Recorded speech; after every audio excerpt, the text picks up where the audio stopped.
Thanks, Jake. I'm Wolf Blitzer in the Situation Room. We're here today at the Bush Presidential Library in College Station, Texas, where the 41st President of the United States very soon will be laid to rest. We're watching this unfold. The casket is now in this presidential hearse. It will drive over to the site. The family has gathered. The children, the grandchildren, the immediate family, close friends are here as well to say goodbye to this President of the United States. So we're watching all of this with John King, with Dana Bash, Mary-Kate Carey, who used to write speeches for President Bush. John, this is an emotional moment, especially for the family. Especially for the family, and now you have the finality, and you start using the word last, the last train ride. The last time we just heard Hail to the Chief. Pretty soon, a famous family in American political, a happy family, a vibrant family, a beautiful family, if you've watched the children, the grandchildren play out, is going to say goodbye to somebody who was so central to their lives. And as Jamie Gangel noted a few moments ago, just months after they said goodbye to Barbara Bush, so either the mother or the grandmother. So a tough time for the family at an important moment for the country to say farewell to a president. It's been 12 years since we've said farewell to a president. And George Herbert Walker Bush, in that hearse, will be laid to rest here. I said this a few moments ago, that one of the most moving things I thought in his son's eulogy was the goal in life is to die young as late as possible. And if you look at this remarkable life, that's a mission accomplished. And I think the fact that he decided to have his final resting place here on a campus, surrounded by young people, is a great choice for a man who was vibrant, a lot younger than a lot of us who are a lot younger than him for a long time. He was jumping out of planes at the age of 90. All of us remember, and we give him an enormous amount of credit for that. You know, Dana, as we watch this presidential motorcade move from here towards the burial site, he will be laid to rest right next to his wife Barbara, who passed away back in April, and their little daughter Robin, who passed away from leukemia at the age of only 3. And we went back into the library, which is behind us, and obviously what you're seeing on the screen, they're here now. We went back and saw from the inside the really gorgeous setting where he is going to be laid to rest, where Barbara Bush already is laid to rest. From the library side, there's a bridge which you walk over, and then Mary-Kate, you can describe it better than I, since you're on the board here.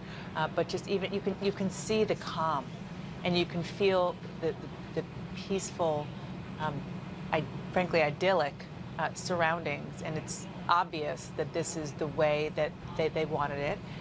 That this is a place that they actually spent a lot of time in life, and they had an apartment, have an apartment still right in this building where they spent a lot of time. And now they're going to be there for eternity, as you said, not just them, but with their daughter who tragically died at age 3. And I think just also what John was saying about the fact that he's surrounded by young people and will be forever on this college campus, he's also surrounded by people who can see him and get his example as a sense of inspiration, which was his whole goal in life, is to serve, but also show other people in this country what service should be, not just in politics, but in works for decades after he left politics, and even before that, of course, serving in World War II in the Navy. Their motorcade, Mary-Kate, is driving over here where we are to the Presidential Library at Texas A&M University, and there will be some more ceremonies, some more tributes to the President of the United States before the burial, which will actually be very private. Yeah, it's really out of sight. I don't know if you've ever been to other presidential libraries, but the Reagan one, for example, President and Mrs. Reagan's tombs are very much front and center. Right there. And this will not be that way. What's much more front and center is the Bush School, which is much more of a living legacy. The burial ground is sort of behind the library and the school, behind a pond. It's very peaceful. It's almost kind of woodsy, and it's open to the public. I think. I mean, it's not right now, but it's just very quiet, like a little forest almost. And as I was saying, Don Rhodes' ashes are there, and Mrs. Bush and Robin, and when I was thinking today, Wolf, about where the final resting place and where he'll live on, I was also thinking of the USS George H.W. Bush, and when they attached the watchtower to the keel of the boat when it was being built, or the ship, I should say, before they attached it, President Bush put his Navy wings and a little plaque that said CAVU, Ceiling and Visibility Unlimited, on the keel, and then the watchtower was lowered on top of it forever. And to me, that shows that his spirit is there and will travel all over the world and doing good. When the ship got commissioned, they called it the largest instrument of diplomacy in the world. And the sailors regularly get off in ports and get off the ship in groups of hundreds and do all kinds of service projects. And as a result, the captain has shared with me and others letters of thanks for the ship coming into port. And that's really the spirit of George Bush. That's what I think he'd want to talk about rather than his tombstone. There's the train, Bush 4141, that brought the presidential delegation, including the casket, here to College Station, Texas. Jamie Gangel is watching all of this. Jamie, the late president, I understand he was very much involved in planning so much of this. No question about it. As I think we have been talking about, the word duty was very important to George H.W. Bush. And when they asked him, when they came, the military comes to every president and says, you have to make your funeral plans.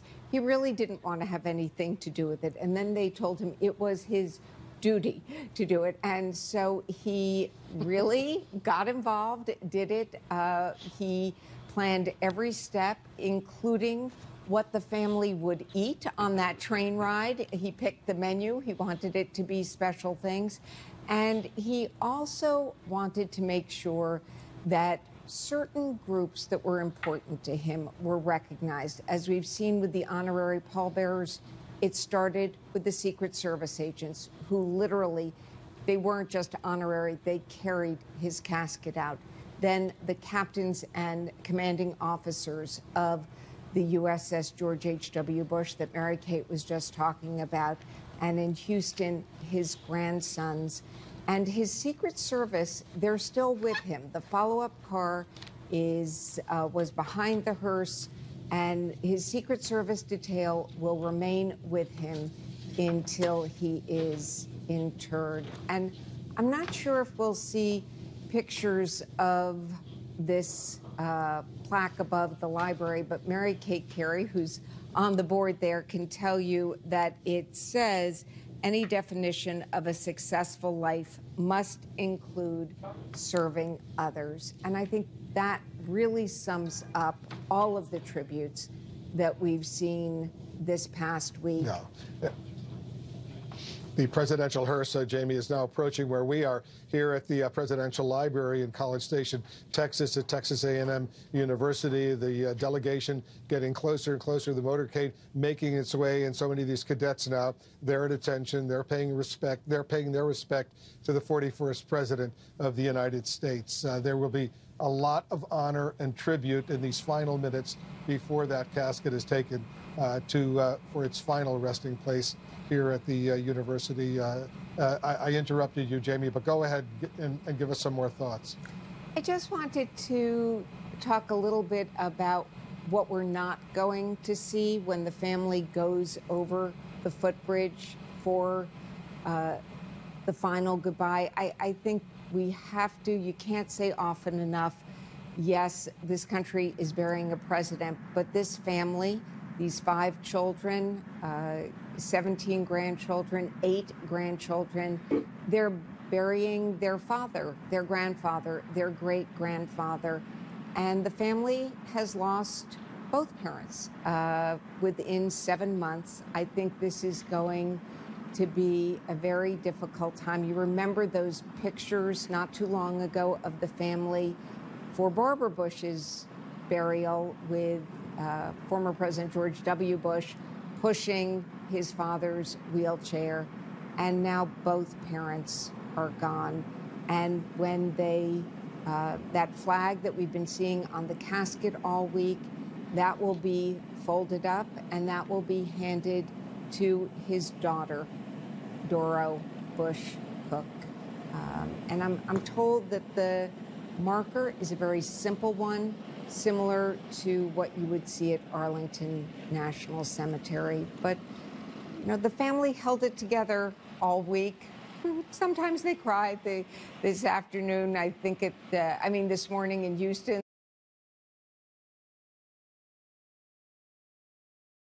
Bush. But this is going to be the hard part, Wolf. It certainly will. And once the presidential hearse stops, the body bearers will remove the casket from the hearse. And we're told then the commander of the troops who are here will bring the ceremonial elements to present arms. Musical honors will be rendered, including Hail to the Chief. The national anthem will be played, 4 ruffles and flourishes. And then, and this will be a dramatic moment that we will all watch, during the musical honors, the U.S. Navy, and as we know, George H.W. Bush served in the U.S. Navy. He was an aviator during World War II. The U.S. Navy will conduct what's called a 21 Strike Fighter aircraft flyover, and the number 3 aircraft in this final flight will execute the missing man maneuver with the aircraft flying over the George Bush Presidential Library and Museum from south to north. John, that's going to be a powerful moment, especially, once again, for the family. Family, and to remember the life of a young man who volunteered at a time of great peril for the country, then was president at a time of great peril for the world, commander-in-chief at a time of great peril for the world. And so the military was his life and was his job. And so to have the tribute throughout the last several days, I think that the role of the military in ceremonies that have just been so graceful and so precision in the way they have played out. And also just here, in these quiet moments, just this quiet grace and dignity that was the man. He would say, and he often did say, he think it hurt him as a politician from time to time, that he was not more braggadocious, if you will. But this is a graceful, quiet, dignified man now arriving at his final resting place. And if we look behind us, you will see the motorcade with the presidential hearse right behind us right now, the police leading the way. But Dana, we can see that presidential hearse right now. It's right behind us. It's straight by. It's remarkable. You can see that. It's remarkable. What's it like for you to see this? It's striking to me that tomorrow is Pearl Harbor Day, and the young men and women who are standing, it looks like thousands of them in line, the young cadets, are the age that he was on that day tomorrow when he said, "Sign me up." And it's really quite remarkable, the outpouring from the young people. I think it's, I'm hoping CAVU becomes a new call word in America. Yeah. Wouldn't that be great? Yes. It's just pulling up right in the front of the library that has his name's, in marble. Yeah. His Etched name in the hard marble, granite rather. of history, as James Baker said this morning. Yes. It's a beautiful presidential library, and the family can be quite proud of this man who did so much in so many different roles for our country. He wasn't just president of the United States, John. He had a lot of different roles, and he served in public life for so many years. It's ambassador to China, pictures of that in there. The China challenge front and center in the world today. George H.W. Bush, one of the first American diplomats to start to build that relationship. There's a spy satellite, an old first-generation spy satellite hanging in that library. The CIA director. He was the Republican National Committee chairman, ambassador to the United Nations, vice president of the United States, congressman before that, president of the United States. And then I believe, at least when you talk to his sons, Jeb and George W., as I have, citizen of the United States, father, I think, are the titles he would prefer be first when we list his achievements. Yeah. And I think that you get that when you walk through this library. It's really a great tribute. All of the presidential libraries are great, and Americans should visit them at optimistic times, not just sad times as well. And you can sense, obviously, the honor. You were mentioning the members of the military and all these honor guards throughout the last several days. Can you imagine having that honor be part of this for former commander-in-chief and someone who, as James Baker said this morning, had the courage of a warrior, but even more courage to make peace? The body bearers will remove the casket from the hearse, and then the tributes will begin, not necessarily with words, but as I said, with this 21 Strike Fighter aircraft flyover. Following the flyover, by the way, the military band will play Holy, Holy, Holy, Lord God Almighty, I Need Thee Every Hour, as well as How Firm a Foundation, and finally, God of Our Fathers. And the body bearers will move the casket to the interment site as we watch the family gather and these really powerful moments. Jamie, I understand you're getting some new information on what we're about to see.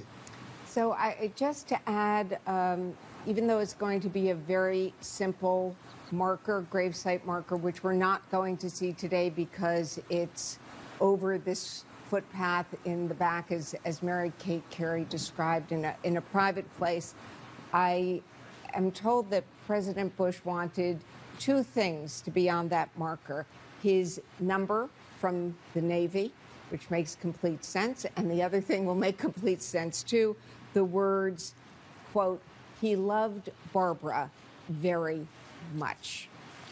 And the other thing I just wanted to say is, this week, you know, there are always tributes at state funerals, but I think we heard them differently this week, just because it felt as if we're in very different times from when George H.W. Bush was president, and they had a different impact, a different resonance. I was speaking to a Democrat actually a few minutes ago who said, I want to be a better person now. I can't be George Bush, but maybe I'll write more thank you notes. And I've talked to a lot of people who just feel as if this week had a big impact on them, young people and older people. There you see President George W. Bush and Laura Bush. They're walking now towards what will be not the final stop, but the intermediate stop on the way to the burial, the final resting place for the 41st President of the United States. The full military honors will continue as they have over these past several days, and now we see the military body bearers. They will remove the casket from the hearse, and this procedure, this well-planned and beautiful procedure, will continue with the full military honors for this man who served so wonderfully for our country for so many years. And as this process begins, let's watch and listen.